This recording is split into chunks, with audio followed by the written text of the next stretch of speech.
Hi friends, இன்றைக்கி என்னோட life story, கிட்டத்தட்ட மேரேஜ் லவ் ஸ்டோரி எல்லாத்தையும் பற்றியும் நான் இன்றைக்கி உங்ககிட்ட ஷேர் பண்ணிக்க போகிறேன்.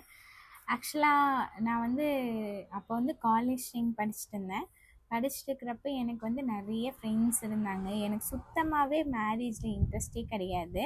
எனக்கு மேரேஜ்னால் சுத்தமாகவே பிடிக்காத ஒரு பொண்ணாக தான் நான் இருந்துட்டு இருந்தேன். இதுதான் நடக்கவே கூடாது என் லைஃப்பில் அப்படின்னு சொல்லிட்டு நினச்சிட்டு இருக்க பொண்ணு. யாராவது மேரேஜ் பண்ணால் கூட ஏன் தான் இப்போவே மேரேஜ் பண்ணி கஷ்டப்படுறாங்களோ அப்படின்னு நினச்சிட்டு இருந்தேன். ஆக்சுவலாக எனக்கு அப்போ பெரிய ட்ரீமாக இருந்தது பார்த்திங்கன்னா, சோலோவாக ட்ரை பண்ணணும், நிறைய பக்கம் போகணும், நிறைய எக்ஸ்ப்ளோர் பண்ணணும் அப்படின்னு சொல்லிட்டு நிறையா எய்ம் அந்த மாதிரிலாம் இருந்துச்சு.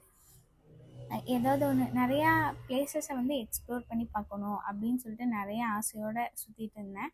அப்போ தான் அது நடந்துச்சு. எங்கள் வீட்டில் எனக்கே தெரியாமல் மாப்பிள்ளை பார்த்து வச்சுட்டாங்க. அப்புறம் எனக்கு சுத்தமாகவே அதில் இன்ட்ரெஸ்டே கிடையாது. என்ன பண்ணி நான்